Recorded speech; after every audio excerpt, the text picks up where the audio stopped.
प्यारे बच्चों नमस्कार। आज हम चित्रकला के तत्व रेखा, रूप, रंग, तान, पोत, अंतराल में से आज हम तान के बारे में जानेंगे।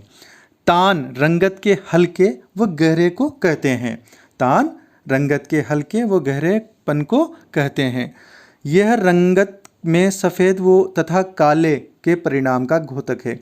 यदि किसी वर्ण में श्वेत या काला वर्ण मिला दिया जाए तो उसका मान बदल जाता है। श्वेत व काले वर्ण की मात्रा को कम या अधिक करने से किसी भी वर्ण की विभिन्नताएं प्राप्त कर सकते हैं। किसी भी एक वर्ण की वस्तु पर जब समान रूप से प्रकाश नहीं पड़ता तब उसमें विभिन्नताएं प्रतीत होती है। दूसरी ओर यदि समान प्रकाश हो पर वस्तु एक तलीय न हो तब भी उस वर्ण की कई तानें देखी जा सकती है। तान से छाया प्रकाश का प्रभाव उत्पन्न होता है। मुगल कालीन लघु चित्रों में तान का बहुत अधिक प्रयोग हुआ है। तान के प्रयोग से ही मुगल चित्र अधिक लोकप्रिय हुए हैं। तान का वर्गीकरण। तान की तीन मुख्य भागों में बांट सकते हैं।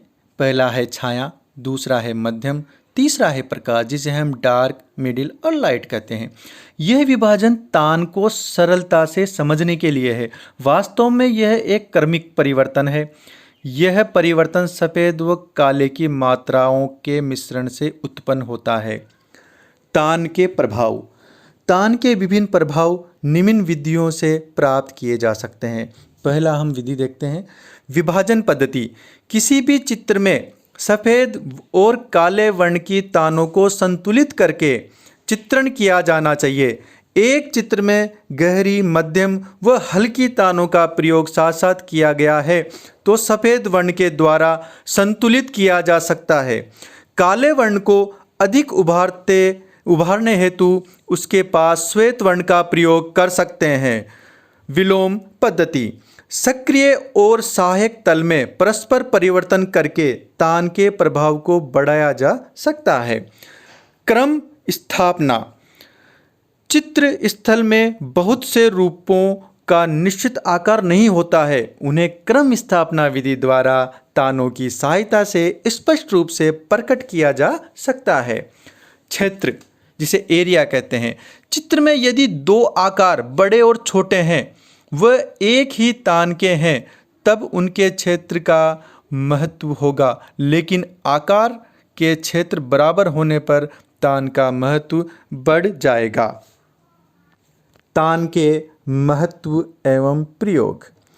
तान के प्रयोग से ही द्विआयामी तल पर त्रिआयामी 3D गुण उत्पन्न किया जा सकता है। इसके द्वारा वस्तु अथवा आकार के वास्तविक परिणाम तथा आयतन, साइज एंड वॉल्यूम का आभास हो जाता है। तान के प्रयोग द्वारा दृष्टिभ्रम भी उत्पन्न हो जाता है। वातावरणीय क्षयवृद्धि को हल करने में तान सहायक होता है।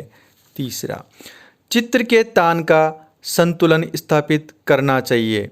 चित्र के तान का संतुलन स्थापित करना चाहिए। चित्रकार को अपनी सूझबूझ से नए नए प्रयोग करते रहना चाहिए, क्योंकि बिना तान के चित्र में एक रसता रहेगी। तान के प्रभाव से ही पोत का सर्जन होता है। तान का भावात्मक पक्ष।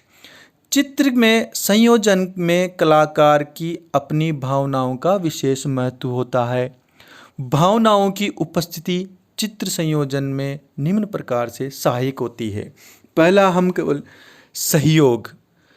तान का प्रभाव दो से अधिक मान के प्रयोग होने से बढ़ जाता है, अन्यथा दो मान के प्रयोग से चित्रभूमि दो भागों में विभक्त प्रतीत होती है। अतः मध्यम मान का सहयोग चित्रभूमि में स्थिरता तथा आनंद को उत्पन्न करता है। दूसरा, ओज।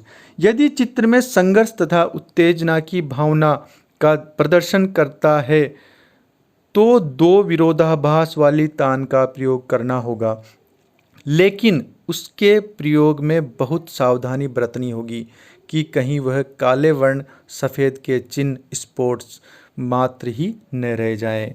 तीसरा, प्रवाह तथा सक्रियता।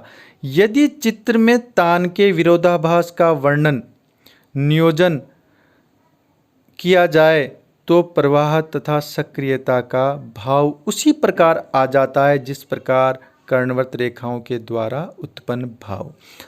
चौथा है रहस्य। चित्र में सफ़ेद अथवा अधिक तान वाली रंगतों के साथ हल्के तथा धुंधली तान तथा परछाई में अस्पष्ट तान का प्रयोग करने पर वातावरण बन जाता है। इस प्रकार छात्रों, हम अपने प्रयोग तथा अनुभवों से तान के द्वारा कला के भावात्मक तथा कलात्मक पक्ष को एक दिशा प्रदान कर सकते हैं। छात्रों, वीडियो को लाइक और सब्सक्राइब करना न भूलें।